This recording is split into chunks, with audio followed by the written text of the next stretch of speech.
ready just to do the mast position, please? We go to the back. Where's that vertical? That's in the other boat. Can I put a magic marker on, please? There's the blue tiller extension.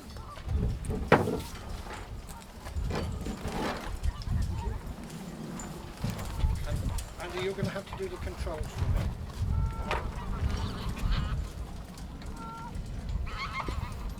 There. Yep. Yes? Yep.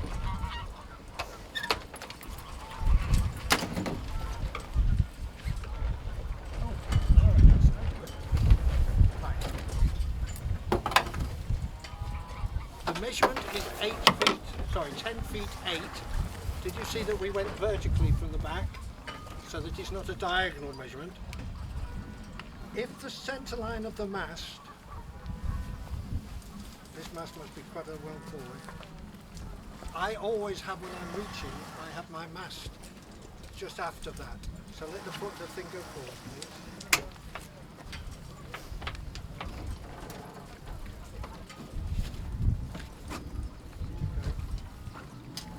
What I want, I said, whoop, stop. Whoop. What I want is when I'm reaching, is I want the mast to leave the deck at right angles, because that must be the highest up that it can be. That's the way I've worked out over the years. And I use that as my datum for looking to see how much the mast is bending. Right, so go back to where you were, please. Right. Where's the main halyard? Can you fasten up to the...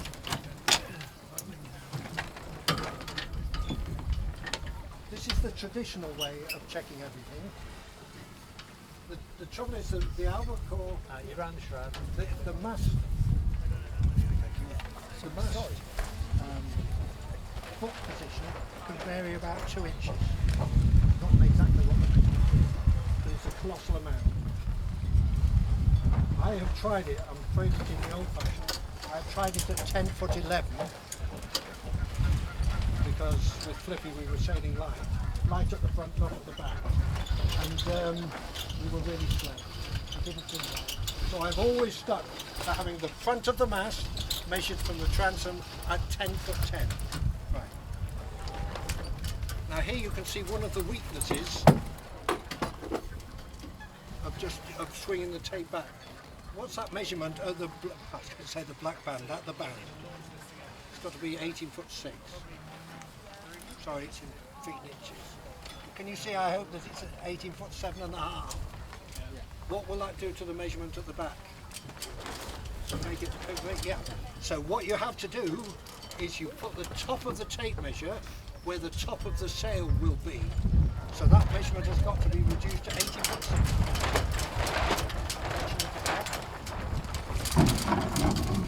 Okay. And then that means. Are these measurements in your handy guide you've given us? Yeah. Yeah. But over the years, I've used those less and less, and used the boom height as mine. Oh,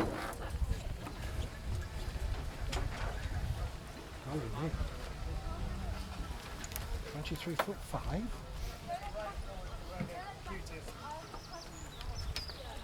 Right, we'll do some work on this in a minute.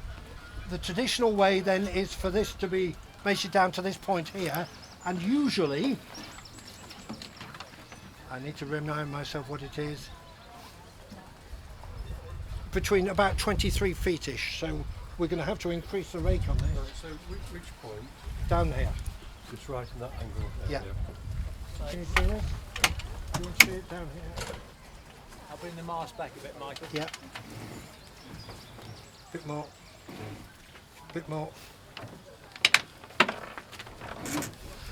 The trouble is you can't do this while you're going along, can you? I suspect it'd be quite slow. So it's much better, I think, to use the, what does a boat tell me? Am I underpowered? Boom up in the air. Am I overpowered? Boom down. It's as straightforward as that. Okay, that's the sort of area. Yep. Now, just double check that. Sorry, mate. When you set that, are you putting no shroud tension at all? Oh, no. Sorry, well done. It's got to be rig tensioned. Right. Well done. Thank you.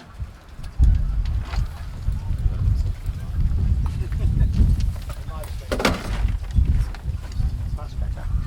Wait. You always see at the end of a race, don't you? Somebody who hasn't had a good race. They do this. Yeah. But what was their tacking like? What were their wind shifts like? You know, were they sitting too far back? Were they allowing the boat to heel over? Those are far more important than whether this is 20 foot, 3 foot 3, 23 foot 1, 23, 1 and a quarter. You know, I'm a great believer. If it's about right, it's about right. Now, where's the front of the mast in relation to our mark? Oh, right, can you check the mark on the front of the mast? So front of the mast is It's pretty much on it, isn't it? I hope. half a centimetre in So front. that mark, which we can use to make sure the boat is, the mast is at right angles on a reach, can also be used when we beat it. Yes? Right, and is that your light wind section? This would, Yeah, well, I'm just we'll see making when we marks put the back. boom up, but this is the sort of data. Yeah, let's get that tape measure down then, please, Andy. Right, what's the reason why you don't have it all the way vertical upwards as well as reaching? We're going to deal with that. Yeah. Stop asking these good questions. Just trying to suss out what I'm doing wrong. Apart from eating too much. You're just waiting for a good There's no hurry, Andy. It's alright. I've been waiting years. Now, rig tension. That's under, isn't it, at the moment? Probably. Yeah. Are you Just okay? accommodating your first demand. Yeah, okay. Okay, leave it at that. Can you take a note of what that is? Somebody? Yep. 21. 21-ish. Right. We're not going to alter anything, but in a minute when we put the main slab, we've got to bend the mast. And you're going to have to be very brave because of what it does to this. It's a real horror story. Right. Okay. So let's bear away a soups on more.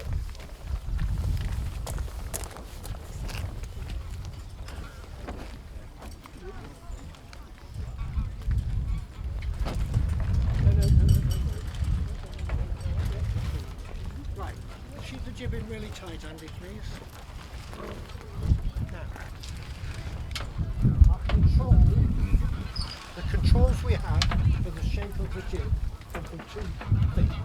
First of all, from the shape angle, but also from the rig tension.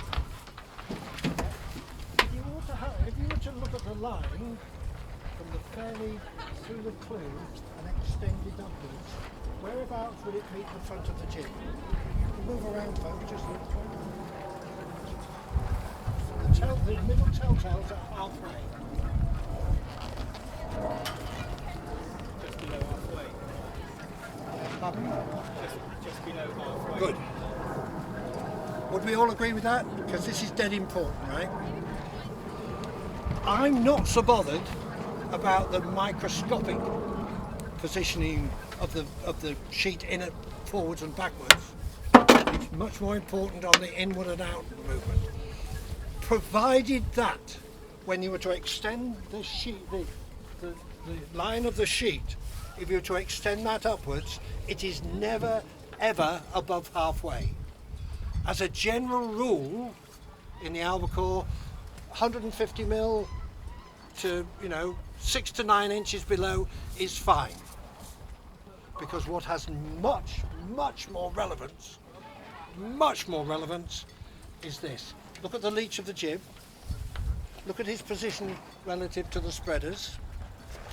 I'm going to move it just an inch, 25 mil.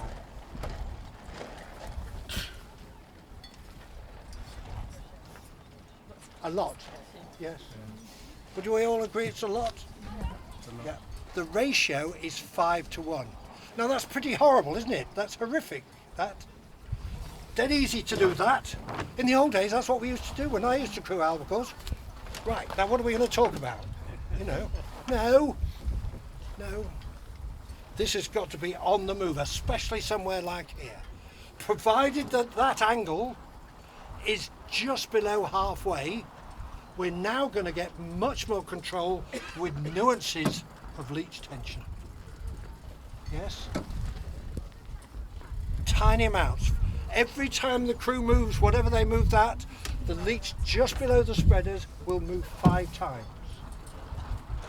That jib now would be so slow in light winds, wouldn't it? I mean, that would be a definite banana up the hose, you know, wouldn't it, the exhaust pipe? Yeah. So how do we know whether we've got this right? We're talking about the in and out now, and we use the telltales to tell us this. Might be better if you sort of, yep. In. We need to stay there, you're in a perfect position. Sorry. What we're doing is looking at this here. You can all, I mean, I should, yeah. Can you make sure you see? Right.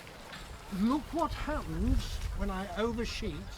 Look what happens to the relationship of the entry at the front compared to the entry at the top. Put it in really tight. Right, now ease it about an inch, please. I hope it moved more at the top. Yes? We're doing, well, let's ease it a bit more to make that really obvious. Yes, and it's backwinding now. Yeah. As you ease the sheet, you will lose control of the back edge of the sail furthest away from the control point, i.e. at the top. So undersheeting the jib, as we've just seen, collapses the top of the jib. Oversheeting, which is horrible in an albacore, will cause a problem here. So the rule is, if you have the correct amount of tension, all 3 wind tufts will work at the same time. Because those wind tufts are aping the airflow over the sail, aren't they? Yes? So if they all curl and they all fly at the same angle, it must be a constant angle of attack. Yep. If the top telltale circles first, circles meaning the airflow is broken down, before the bottom telltale circles, that means the leech is too loose. And what have we got to do? Squeak it gently and put on in, squeeze it slightly. By the same token, if the bottom telltale circles on the windward side before the top one, what have we got to do? Ease it out. How much? Just enough to bring them all into line. If you've got it right, and because of the change of environment, because it's all changing, it'll only be for a second or two. If you've got it right, all 3 wind tufts will be angled up at about 45 degrees. Why 45 degrees? What? People say, oh, no. I have them horizontal. Rubbish. If you have them horizontal, the windward telltale's horizontal, you are 5 degrees with all the horrors of sailing that extra distance. All the horrors of all that sitting out's nonsense. Yeah. I try and get them to be angled out. As soon as the boat's at walking pace, they will do it because it's such a beautiful boat for doing it. Why do they angle up? There's that amount of hull pushing through the air. What's it doing to the air? Well, it's moving it to here, and so on, all the way up. So there is a diagonal movement up over the sail plan of the air being forced simply because of the boat forcing itself through the air. Yes? And the telltales are aping that movement. So here's the rule. Top telltale first, pull it in. How much? Just enough to bring it back into line with the others. Bottom telltale first, ease it out. How much? Just enough to bring it into line with the others. This will mean that the dear old helm, because of Ian's genius of doing it, the dear old helm here will be able to present the boat to the wind, knowing that the angle of attack is going to be constant, because the leech is being moved according to what the telltales are doing. The bigger the jib, on your way wayfarers and things, even more important. Even more important. Are we doing on this boat? Because this is, yeah, good. The poor old telltales on the leeward side don't have the, you know, the benefit of all this air. So the poor old telltales on the leeward side will be horizontal, while the telltales are trying to... Andy, I'm going to borrow you, please. Can you angle them up at 45 degrees? Not all of them.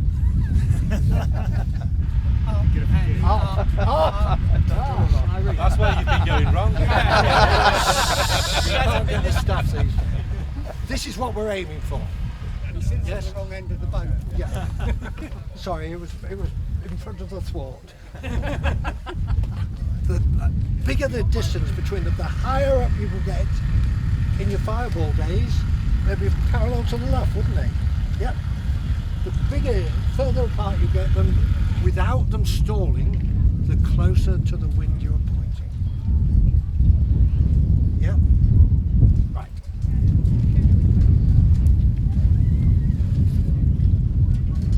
Albacores these days have got adjustable thingamabobs here, so that you can adjust the tension.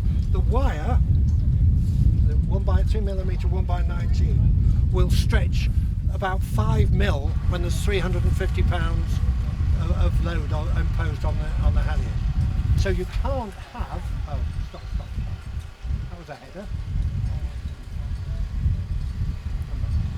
You can't have a constant thing here. As I'm going down to the water, the last thing I do is just to look at this.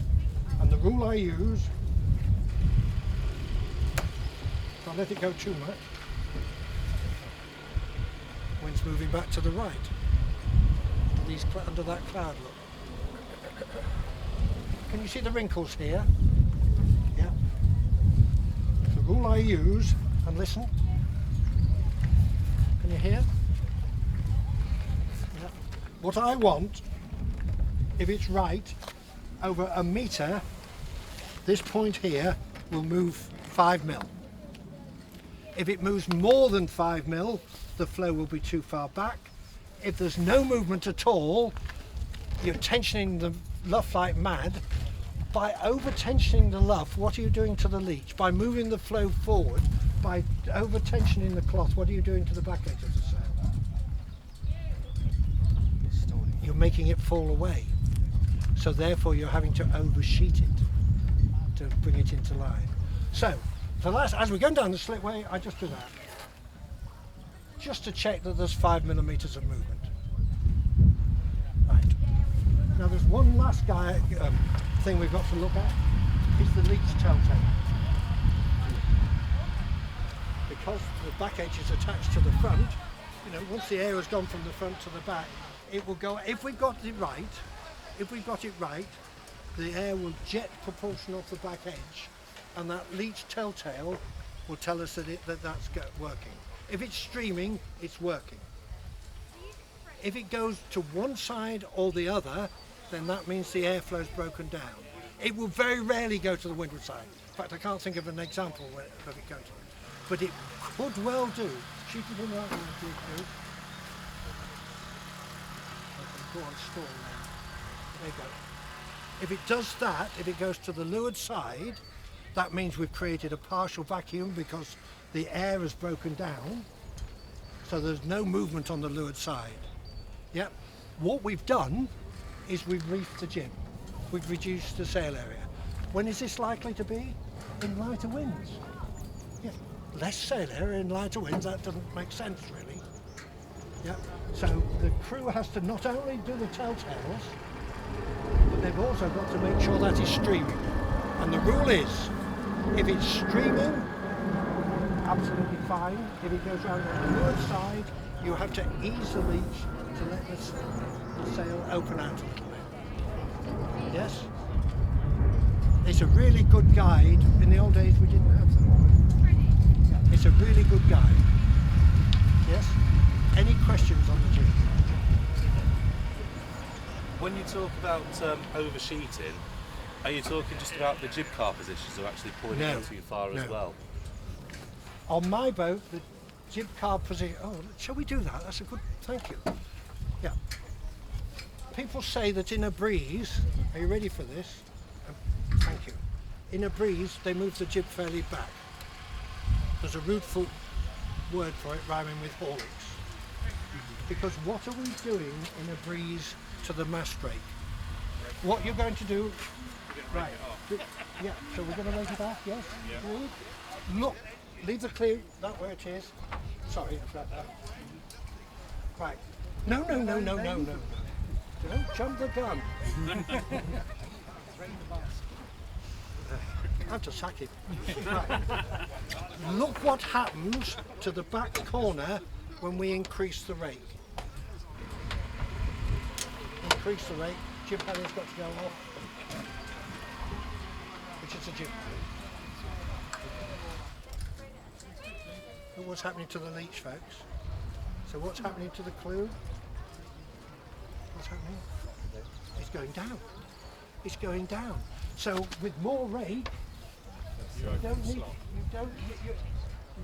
you don't need to move the fair lead back. Right. Back to where we were, please. Sometimes you'll find, as you're beating to windward, that some rotten tow rag, maybe several rotten tow rags, are out pointing you. So you have to decide whether it's because the sheeting is wrong or whether the rig tension is wrong. Right? If you luff up to where the others are pointing, ease the jib a little bit. I mean, what happens is you try and point where the others are, but because the sails stop, and are inefficient, you go slower than them. So what you do, you bear away a snippet until you're going the same speed as them, but you're sailing, further to leeward. Yep. So you've got to check whether it's because, as I say, the leech is too loose or whether the rig tension is wrong. All you do is luff up. Right. As you luff up, I'm going to do it. If the sail backwinds throughout its height, then it's a rig tension problem. Yes. If it backwinds at the top first, that means that it's a leech problem. So, are you ready, guys? Just going to go to windward. Right, so that was pretty good. Easy. So that was right. Okay, sorry. The jib sheet. Keep the rig tension. Let it go. Sheet it in tight and then let it go.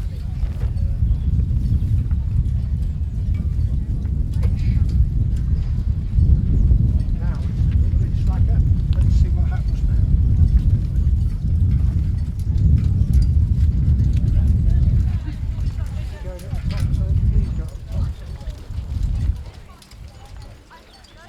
It's meant to go at the top first.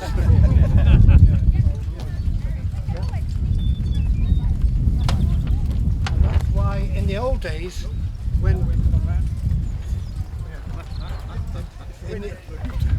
that was a big header that even I would have typed on that. In the old days, rig tension was really slack. The boats would sail like fins with the top of the mast way to leeward, and you could almost tie a knot in the leeward shroud. The rule now, the rule I use now, is if the leeward shroud is visibly slack, if it's moving, you will have jib luff sag. Yes, in fact, if I just, are we all right? Look what happens when we slacken off the front of the jib to the. Can you see? I hope. Yeah. When is that likely to happen? When are we going to get more jib luff sag? In a breeze. In a breeze, that will stop us pointing. I mean, that's a jib. Cheery me. Yeah. So, what I do as the breeze, I look at the leeward shroud for my rig tension, rather than all this other stuff. I look at the leeward shroud.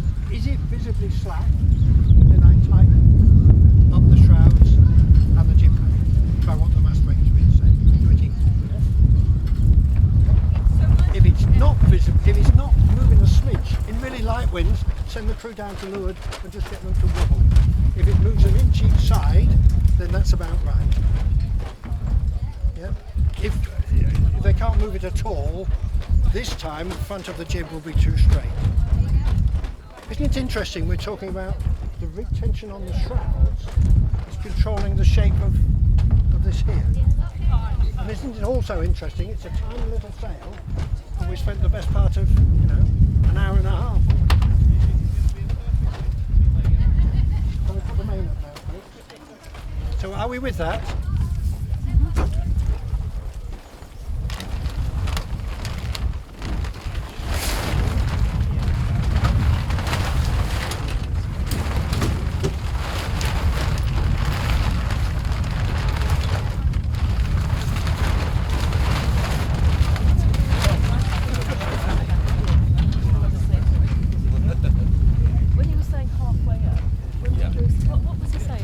So you're sheeting, right? As you've got the cleat. Yeah. If you look at the line between the corner of the jib Folks, and the cleat sorry, and carry it up, sorry. it should be just below halfway up. Let's bear away onto a reach. Do you know what I mean? Yeah. Sorry. Okay. And we'll do the whisker pole on a reach, shall we? Yeah. Sorry. Thank you, Alan.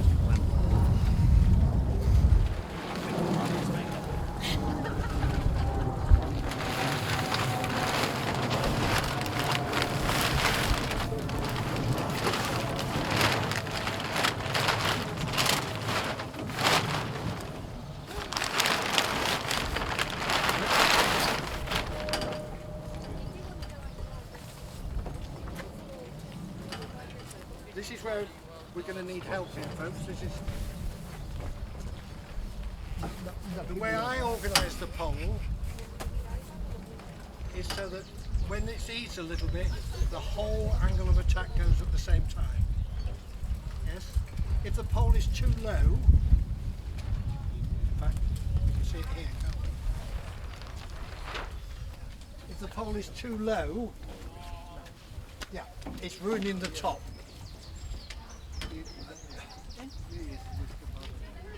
We do need to investigate having shorter poles, we really do. I mean, Alan, how would you play this? Well, this is why I'm asking Tim, you, come because and tell us. we're not very good at it, so that's what I'm coming for. Tim, tell us what you do. Well, the first thing I think is to get the jib approximately in the right place, and the one I work on is the lower telltale. So I let it out until that begins to fly.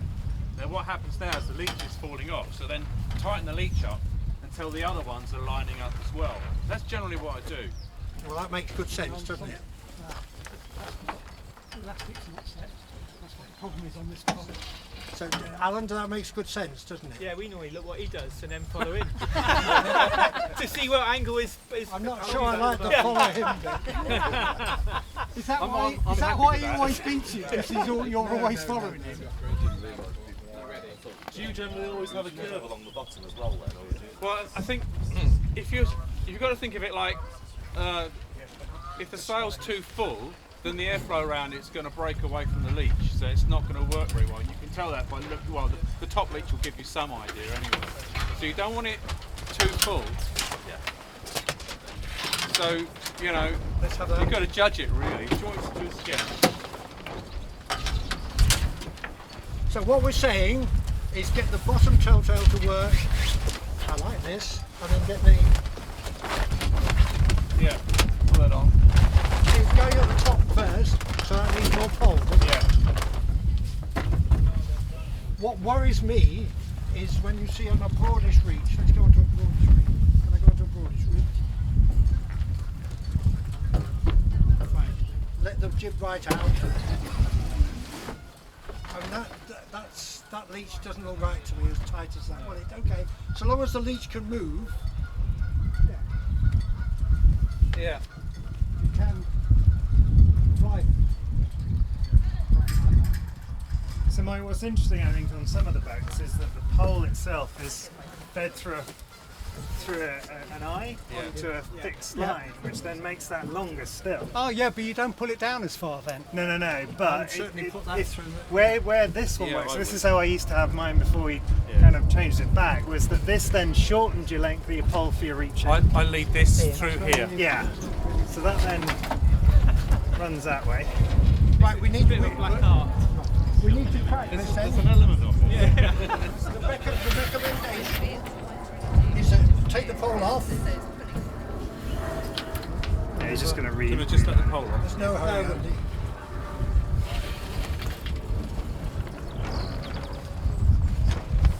When you're on a close reach, do you try to get the leech to follow the Yes. shape of the mate? Yeah. Yeah. If you can see it, that's the issue. Yes, but you've got to remember there's a kind of reflexive approach to it. As you change what the jib does, it affects what the mainsail does. So you kind of got to work with the jib going back, because that's what's affecting the airflow. So get the jib right, then you get the mainsail right. And if your mainsail doesn't look right, then you've got to go back and sort the jib out. I would say that looks, I mean, we've seen some pictures in light winds of the leeches bar I always favour having a diver. Mind you, Barney has his right out like that, doesn't he? Barney throws his halyard as well. Yeah. Because he's got the American rules. It's also Andy, where about are you? this.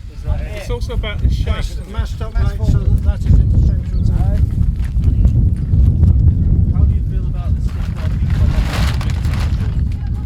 On the reach. Am I swearing? Not quite right. Some people are like the stars do. Like, yeah. Back approach. That is not moving, is it? That'll do. So that's gone forward a bit. Okay. Still a bit of an angle. It's a, as Alan said, I'm afraid, Alan, it's a black arm. Right, yeah. But that's pretty wishy-washy, isn't it? Sorry. The problem with a lot on a boat like this is we're horizontal, so we've lost control of it. Yeah. So, If that was on a wire, the angle would be more up there, and it would be controlling that edge much better. Yeah. Because 12s have them on a wire, don't they? Because with it like that, I can control the in and out, but I can't control the up and down on that lead. No. I think what we'll do is we'll have some reaching this afternoon and we'll take some pictures and see if there's anything on the wall. Blue Jay has it on the wire, which means that the pole's higher and it's controlling the down, so it's controlling the tension the whole way down. Okay. Yeah, mine's on Yeah, the see, I don't do that. Yeah. Right. Move on. Yes. sorry, Mike. Apologies for that. Do you have that leeward shroud up as well, or not? Oh, absolutely. Right. The way I would get this here is, can you let the leeward shroud out individually? It'll be on. There you go. That's the leeward one. That's that one. Yeah, you want the one. No. Ian I want wants. this Ian one. wants. I want this one. You want this one tight. You want this one off. So just keep the red one. The red one, yeah. No, they're all to the side. Yeah, no. Pull yours on, That's Andy. the beating position. Andy, pull yours on again. There you go. That's what I would be good. Having the leeward shroud off. Why the leeward shroud off? Yeah. What's it doing for the spread? I do it, I just don't like. Yeah, so it lets the. Away from the mainsail. Yes. So, on a reach, the mast is going forward, not by letting the whole rig off, but by letting the shroud off, the leeward shroud off. Yes. So do you not adjust the jib tension at all? Sorry. I don't. No. I should do. Tension is But is that where that S shape in the middle, where it's moving away from the forestay, comes from? Sorry. So, sorry. From the rig Yeah. coming back. You do. Are we talking just the cloth or the wire? The actual. Okay. Right. So what happens when you release Where did we lose control? I would actually tension the jib. Tim, where are you? I'm over here. Would you tension the jib hand now or leave it like That that? depends on the condition. Yeah. I find waves. sometimes that it's a good idea to tension the jib because it helps the jib. It helps to be able to see when the jib is right. But I know, like, I think that's better. I know that with some of them, some folk, they have a very, very loose jib luff, so it looks more like a spinnaker luff. The answer, if you have it loose, any power generated by the jib can't be transferred easily to the hull because this is moving all the time. Well, see, the other thing is that happens as that luff bags out with the gust, the leech tightens. Because it will, you know, that's the same principle, isn't it? With We'll have to tell Barney he's wrong, but we'll have to do it before the start. Right, come on, we need to... So is it not been driving the boat through the jib sheets rather than through the luck?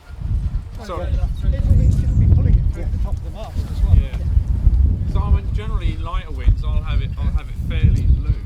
But if it's too loose, then it makes it really difficult for the crew It seems to play. me introducing this, as Mate Boat goes faster, but probably less often.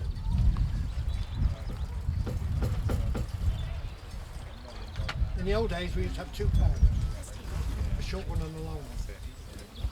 And then loose them over the And side. you could throw them overboard regularly. Yeah. And you can do that, because the only thing you have to recover is your crew. Unless he's been really naughty. Well, you mean that away through? Right, shall we do the mainsail? Not Because otherwise we're going to be here till midnight. Let's go ahead to him. Hang on.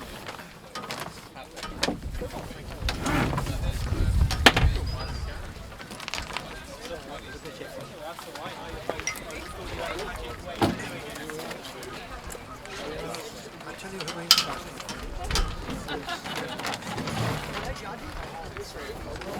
That's because I've just said that. I'm beginning to understand why we're not grill off. Jeremy goes all right, I think. Yeah, cherries. We used to be like Because we always thought that we should be good off wind because we're light, but we're not. We just go along the same. He will be with that new mainsail. Yeah, but it's flatter, so that's not quite so good. I don't know. No good.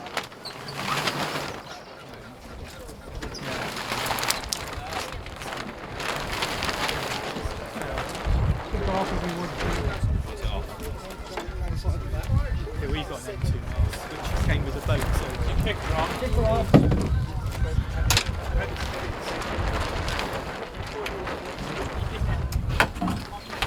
Yeah. Is that up to the black band or past it? Well, yeah. Yeah. That's the trouble with rope. Yeah.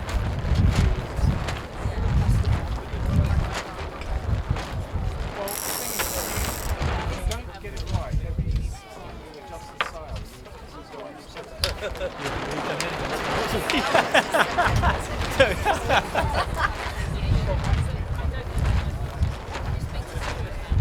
Right. Shall we deal with the bottom front corner? Sheet him in, please, Ian. Right, are you ready? Do you see this is not comfortable here?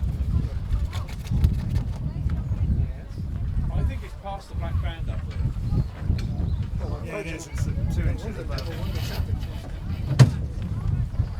Yeah, come on. Up about 3 inches. Keep going, a little bit more, a little bit more. A bit more. Whoa! That's it. A bit too much. But there you go.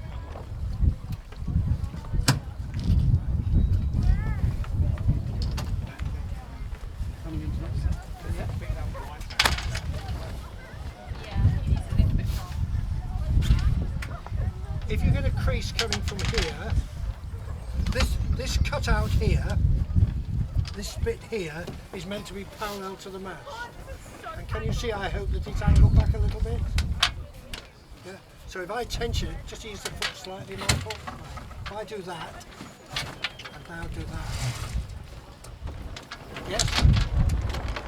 So you have to spend a bit of time making sure that that's parallel. Otherwise, you're wasting that little bit of sail area. Now the mainsail, not only because of its size, has a vital role in boat performance because it's the windward part of the slot between the jib and the main. And the slot, as we're already discussing, is the powerhouse. Getting it right will get the boat through the water.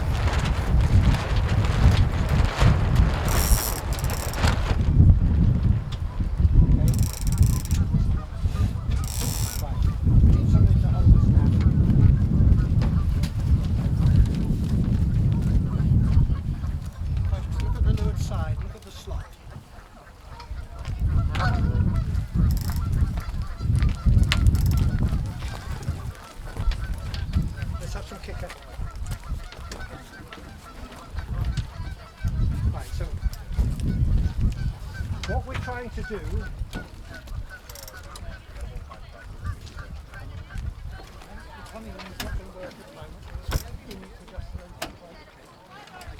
Right.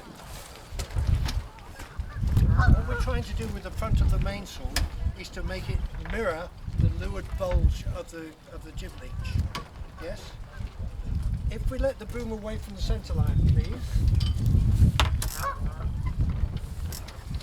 We let it away from the centre line. If we let it away from the centre line, what's it going to the slot? Closing the slot off, isn't it? So as the boom goes away from the centre line, we're going to have to flatten the front of the... Some people say they try not stop backwinding by altering the jib sheet. What you can't do is mess about with this because it ruins this. We've spent time getting this right, so now we've got to get this right to fit this, haven't we? Yeah. So I'm going to bear away.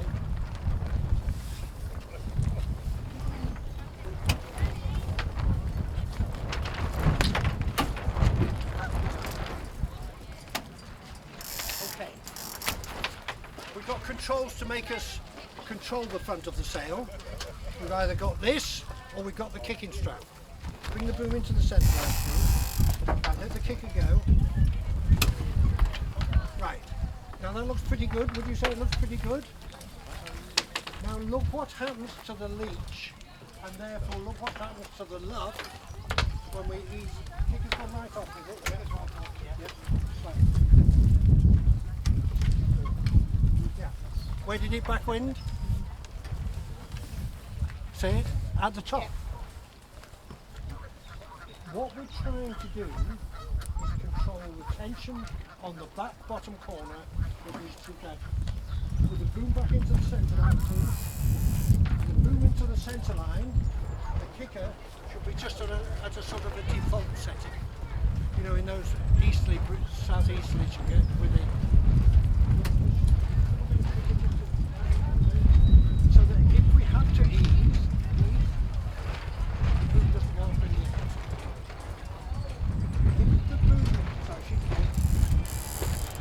The boom within 6 inches of the centre line, the control of the leech comes from the main sheet. As soon as the boom goes away from the centre line, the control has to be the kicking strap. Yes? And that's clearly demonstrated. So how do we know how much of this? How do we know how much kicking strap to use? Bring the boom into the centre line, the kicker goes. Just like with the jib, we're imposing load on the back bottom corner, just enough so that the whole luff will backwind at the same time. And the rule is, as we've just seen, if the top backwinds first, air hits the leeward side at the top before it does at the bottom, the leech is too slack, and with a boom into the centre line, we do it on the main sheet. Nuances of movement in and out. With the boom away from the centre line, if the top goes before the bottom, then that has got to be the job of the kicking strap. Where do we look to see whether it's going to go? We look in the top GBR. If you look at the top GBR, can you see that it's about level with the top of the jib? Would you agree it's second batten down, sort of level with the top of the jib? Yep. That's the point. That's the point where this mainsail changes from being a mainsail to being a jib. Above that, it hasn't got a jib in front of it, therefore it's got to be sheeted like a jib because of the diagrams we saw, you know, in the club just a minute ago. Below that, we've got the advantage of air pouring through the slot. So all we need to do, all we ever need to look at is at the front of the mainsail in that GBR pattern. And the rule is it backwinding? Yes. You need more downward load. Is it not backwinding? Then you need less. And remember that rule? It's best when it's just on the point of backwinding. As it happens, bring it in please. Stop, that's perfect. How would you describe that? That leech looks pretty good, doesn't it, actually? Yeah. Yeah. Just ease it an inch, please. No, an inch. Right, now another inch. How much did it move? Pull it in that inch. Pardon? It moves, yes, it moves a hell of a lot. It's that ratio again, folks. Every unit, this goes up and down.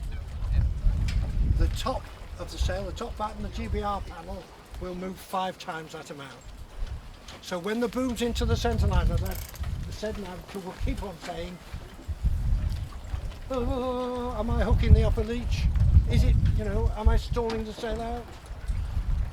All I would do is, and Ian's going to do it for us, ease the sail away, please. Yeah, until it backwinds, just a shake. Yeah. Constantly on the move. Tiny movements with the boom in and out. Yeah. Now, let's let the boom go away from the centre line and let's put some welly on the kick. Go on. Right, who's got the tension meter?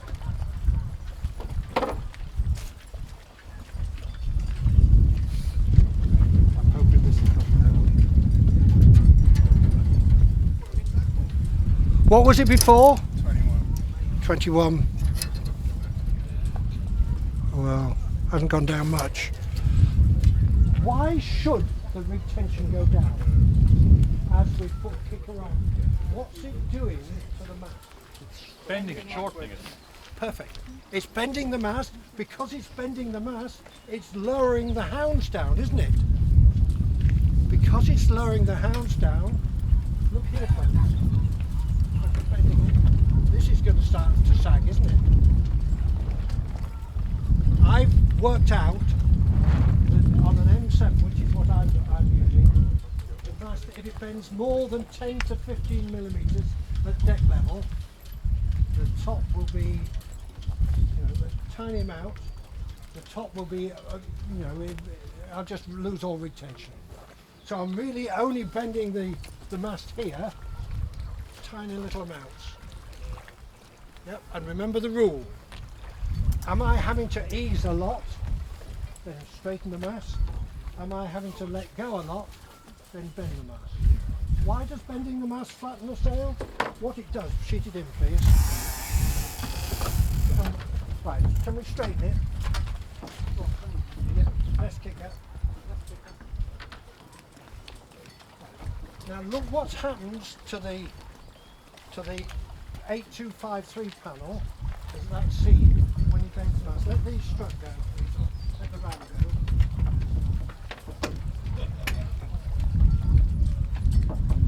Okay.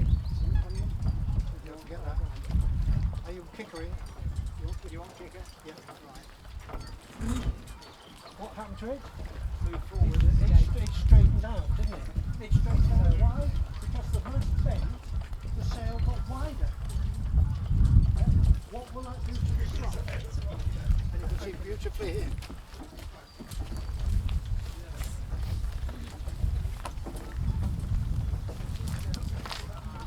So what's it done? Closes the slot. No. I'm going to change this helm. So by bending the mast, making the sail wider, flattening the sail, what we've actually done is made the slot bigger. What conditions are we likely to be doing this? In a breeze. Where is the boom end going to be in these conditions? Yeah, it's going to be further out, isn't it? That's so. Okay. So this can go out to reduce the curve the air is being bent round so the boat doesn't heel over. And remember that rule, as the gust comes, they're beautifully defined today, ease before the gust comes. And then it's just a matter of straightening the arm. You don't, if you leave it too late, there's truckloads of string has to go out, and then truckload, and unfortunately, a lot has to come back in. It's too hard work, we don't want that. Yeah, we're helmsmen, for goodness sake. Right. Are you talking about bend there? Where does the ram come into this? Right, that's my point. if you allow the mast to bend too much, more than 15 with the ram, Right. you will have so much bend that you lower the hounds, Yeah.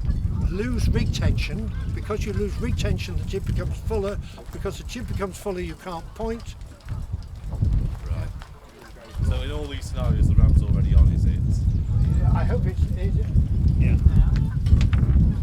Let the ram go comfortably.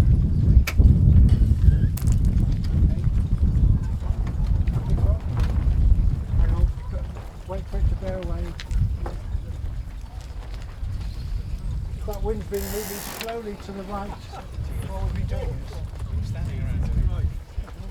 Right and further. Yeah. That's what the hounds are. Oh, sorry. Where the shroud was. Right. Alright, that looks good now. Just pull the Cunningham on, just.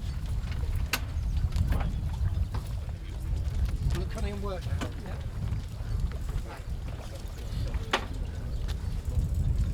Right, you can quickly take a photograph of that, couldn't you?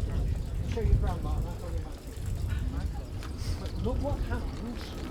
What we're going to do is leave the Cunningham where it is. Leave the Cunningham where it is. Look what happens to the flow. What's happening now?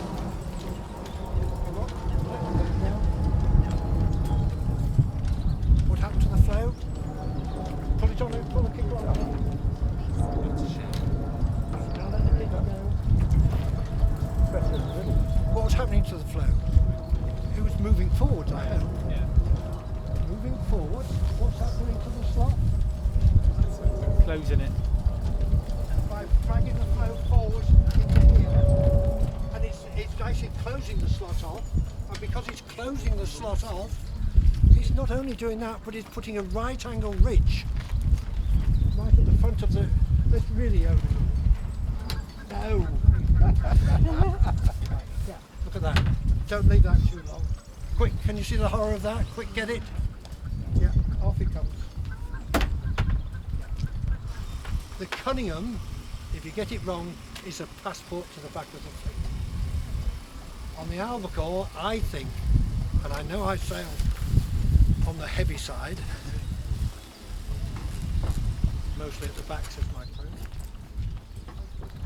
We're using the Cunningham to tidy the sail up. Mast bend to get the backwinding in the right place. Yeah. And then if there are wrinkles, then I tidy it up with just with the Cunningham. If the kicker goes off and I've got Cunningham off on, that Cunningham has to go off. It's a killer by dragging the float forwards. Do you remember that picture of Neville? He hadn't bothered, had he, to tidy up his sail. Very ugly, but he was a leg and a half in front of us. So. Good. We haven't done the foot, have we? One question. So you talk putting on the kicker would reduce the rig tension. Yes. Would you ever tension up the rig? Oh, absolutely. Sorry, yes. Yeah. Thank you. If that leeward shroud ever goes slack, you will not point as well as you should be. So if you bend the mast more, lower that distance, then the way I've decided to do it over the years is we've got the three positions here. Boom in the air when the crew is too heavy. Boom horizontal when the crew is just right. Boom drooping when the crew is too light. So in windy weather, the boom is 4 inches below the right angle. It's at right angles in medium conditions and up in the air. Medium conditions, it's a terrible expression because crew weights vary. The lightweight people, the lucky old lightweight people, will be having to spill earlier than me. I will have to be hanging on to the crew down to leeward later than the lucky old lightweight. Yeah. So you can't say force 2 do this, force 3 do this. It's where is the crew? This is where the boom end should be. Yeah. Right. What haven't we done? outro? We haven't done the outer. Right. The main halyard stretched a bit, doesn't it? Yeah. Is that how much of a problem is that? You're not going to ask me my opinion of rope halyards, are you? I have to have a wire halyard. I just have to have a wire. Because then you know where it is. It's on its hedgehog at the bottom. You've got a rope, haven't you? God, you must be good. Well, there are times when I go out and then I have to go head to end just to tighten the halyard up again. The halyards, the rope they supply you with, I think, is it 4 or 5 mil? I would use 6 mil, so there's no stretch at all. Right, where were we to? Right, clue out all off. Right, sheet and boom in. Changing it to wire. Just don't like what it does to fingers. In light winds, should have kicked up. In light winds, how would you describe the back edge of that sail at the bottom back? Is it aiming dead aft or not? No, it's hooked. It's hooked to windward.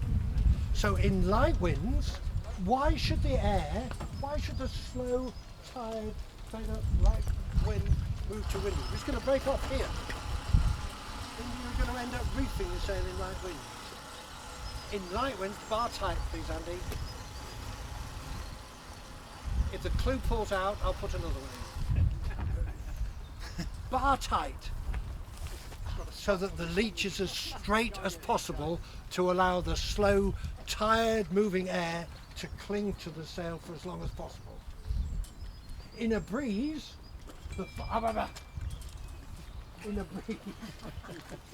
really tight. Why? Because where will the boom end be in a breeze? It will be out. Because the boom is out, let it go. If it's full here, you're going to be closing the slot off.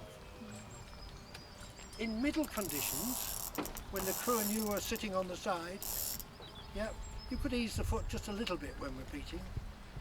Only so far as the mainsail backwinds. If the mainsail starts to backwind, then you've gone too far. And then on a reach, right, on a reach, I like to have it in quite a long way. Why? Because by having the bottom over full, having it too full, you're sending fullness all the way up the sail, so therefore you need less kicking strap. Because you need less kicking strap, the mast will be straighter. Because the mast is straighter, the sail will be fuller. The kicking strap with the boom right out, like it is now, is it going to... Yeah. Let's do a bit further. Is the kicking strap going to bend the mast more there than there? Yes, bending it side to side, not front to back. Because of the pear-shaped section, the kicking strap will always have a greater effect when the boom is further out.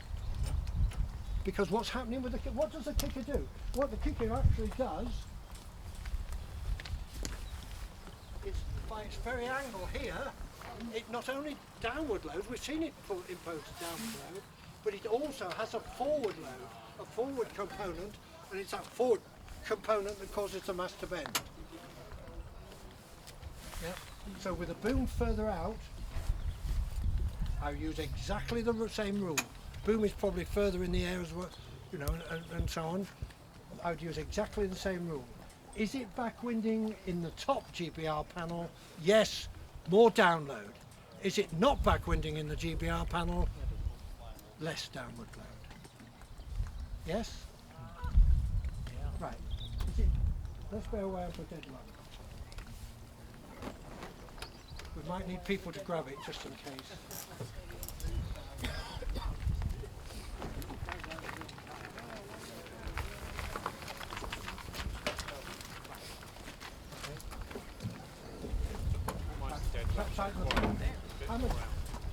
How much tension? A little bit of a gust. No, let that go. How much pull out on? Right. This is why boats that aren't lucky, like the Albacore, are in trouble on a run. Look where the boom end is. Can you see? I hope that the air has got to be diagonally forward. Now let the Lord shroud go, please. Is that it? That's it on this one.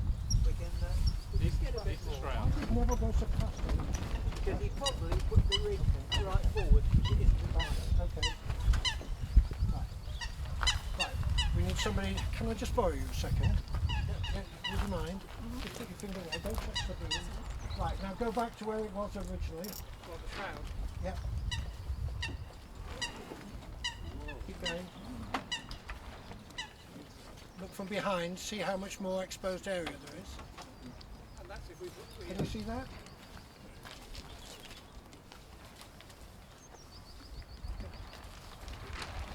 Right, thank you. Back to where we were. Right, off, right off. Thank you. Did that beautiful. We're going to tighten the kicker now. Look what happens to the linch. That's just reduced the sail area, hasn't it? Yep. Now we're going to let the kicker go. We're going to let it go too far. Because it's now really mobile, when the wind hits it, the sail is going to do that before the power is transmitted to the hull. So now just tension it so there's just a little bit of movement. Oh wait, right, somewhere in between. A bit more. And once you've set it, what are you going to have to do? Because the wind is changing, you're going to have to alter it again. So even the run, when you, in the old days we could put the clip on and things, still can in the Wayfarer, you know, we've got to keep working. Good. Folks, I think we're just about there. We're ready for a warm-up, I think, aren't we? Any questions on any of that lot? Yes. So did I understand that the boom, you don't like it to go beyond 90 degrees? Don't like it to go beyond 90 degrees. It's not like a laser. There's another reason for that. Let the boom go out as far as it can. Is that as far as it can? As the mast goes over the front, what's going to happen to the support from the spreaders? Goes forward. It's going to be reduced, isn't it? And on my boat, and Neville, who brings the most mast? Neville. On my boat, I have 0 foot or my neutral weed holding on to the weather shroud. And as soon as the mast inverts, can we let this go a little? Oh, the shrouds are off. How did Neville go so fast?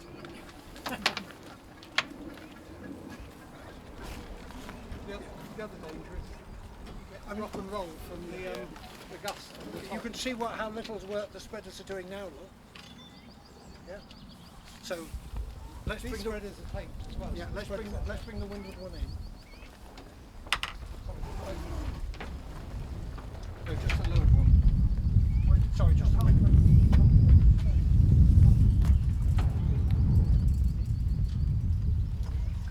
You want this one?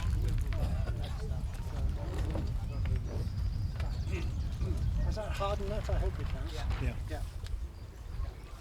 So is that what you do? You perhaps put the windward shroud on a dead boat? If it was really I windy. wouldn't take it off. I don't have it like this. The crew can do it. Mine are down here, and my crew is just, she's playing it and she's, yeah.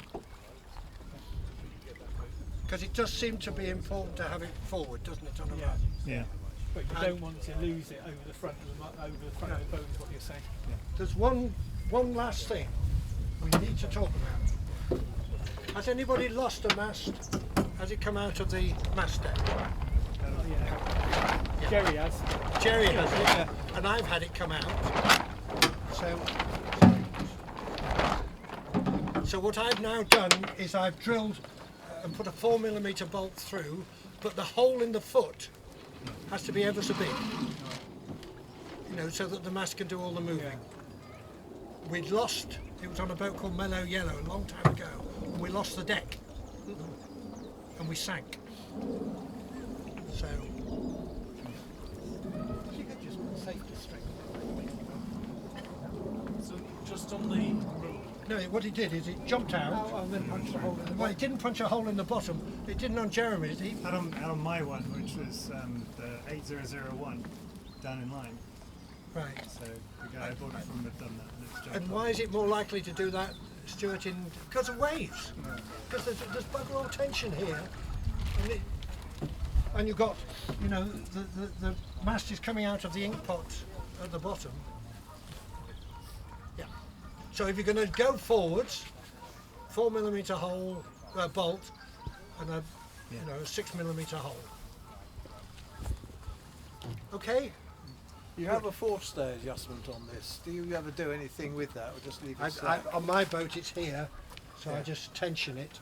Yeah. And what that does is it then lets the shrouds go, and I do that, and it goes forward automatically. But that obviously would then stop the mast popping out as well, wouldn't it? And then Potentially, yes, it would do, yeah. Yeah. Right. I think we've got, time for warm up. Yeah. Yeah.